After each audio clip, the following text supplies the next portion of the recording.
Now, who's with us now? I'll tell you. Dana Loesch, host of The Dana Show. Your thoughts on those two items just revealed there from our president. What do you say, Dana?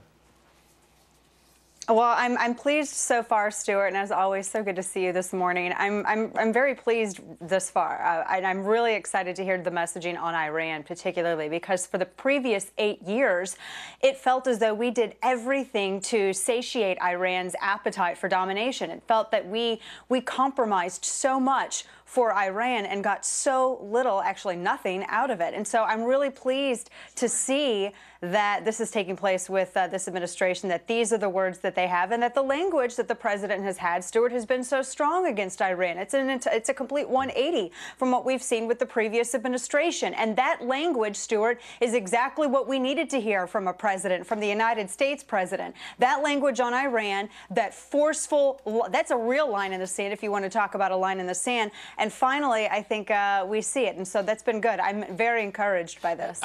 Something that I was encouraged by, which came out yesterday in the meetings in Saudi Arabia, where our president talked about the slaughter of Christians.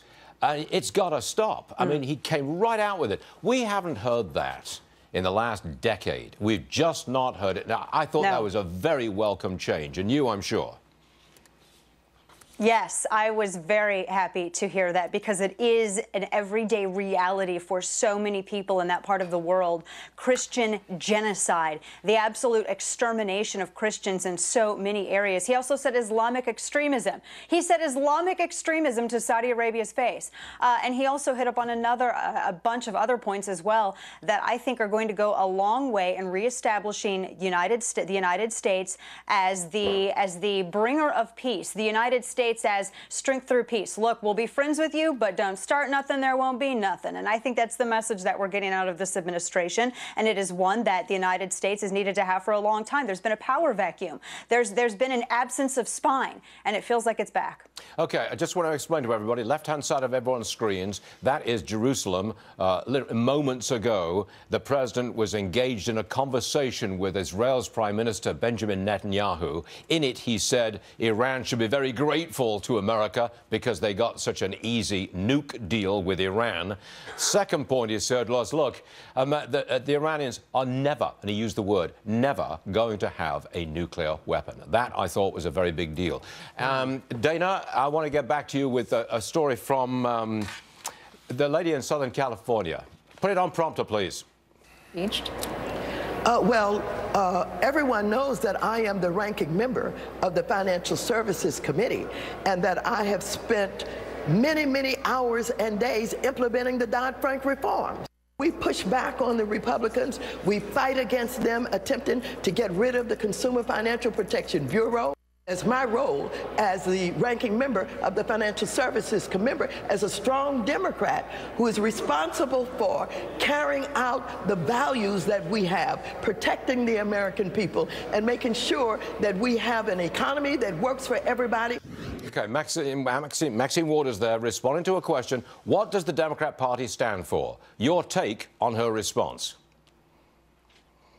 Stuart, I thought that was the most pathetic answer that I've ever heard. That was the well that she went to, Dodd-Frank. Most middle-class Americans, in fact, most Americans cannot put into a 10-second soundbite what Dodd-Frank is. All they know is the amount of paperwork they have to sign when they buy a house. And in fact, in spite of all of everything that Dodd-Frank was supposed to have done, home ownership is down. And we also see the stranglehold that it has on business creation. Democrats don't have messaging because they don't have any policies, because they don't have any substance, Stuart. That's it. They've spent the past several years focusing on bathrooms and pronouns and everything else except jobs and the economy and things that actually matter to Americans when they sit down at the dinner table and they look at their family members from across the table. They don't focus on any of those difficult issues. So they have to go and focus on these social justice warrior issues. The reason that Democrats lost in November is because their messaging was horrible and their policies were horrible. And that's what Maxine Waters can't bring herself to say. So she has to go this roundabout word salad, Olympic-level word salad, by the way, which didn't even really make any sense. If you go to Joe Schmo in southern Missouri, they're not going to know that she was on the Senate Finance or the Finance Committee. They're not going to know that she was one of the ranking members that helped with Dodd-Frank. They're just going to see her as a woman who's part of a party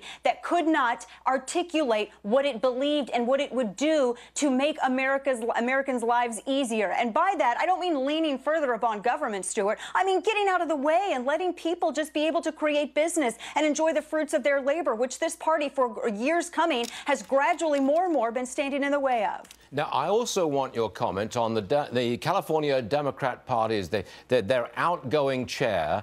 They had a meeting of the Democrats in California, and a leading Democrat led the crowd in an obscene anti-Trump chant.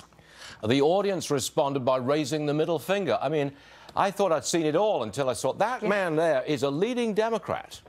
I mean, it's extraordinary. Yes. The F-bombs that they dropped, and apparently he has a colorful vocabulary, I guess because he believes that cursing is a substitute for wit.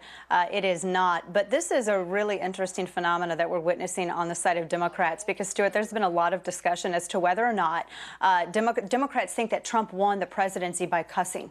They think that, well, maybe just because he was shown how tough he was by dropping this word or that word, maybe that's we need to do more of that, something to that effect. In fact, what they don't understand, Stuart, is that one of the reasons that, I mean, Trump doesn't have a foul mouth, but at least on the campaign trail that we've seen like that. But one of the things that they don't understand is that Trump just speaks from his heart, and that a lot of Republicans, a lot of people who love America simply speak, Stuart, from their heart. They don't have to do what you saw Maxine Waters, that video that you just played of Maxine Waters. That's what Democrats have been doing. And what you see from a lot of Republicans now is they say, look, folks, I'm just gonna be straight with you. And they speak from the heart. And Democrats are confusing speaking from the heart with vulgarity. And that's not gonna win. That's not gonna win their base back, Stuart. That's not gonna win blue collar voters. Dana, I'm out of time, but thank you very much for being with us and for bailing me out of my little prompter problem. Thank you very much indeed, Dana Loesch. You're always all right. Good to see you, Stuart. Thank you.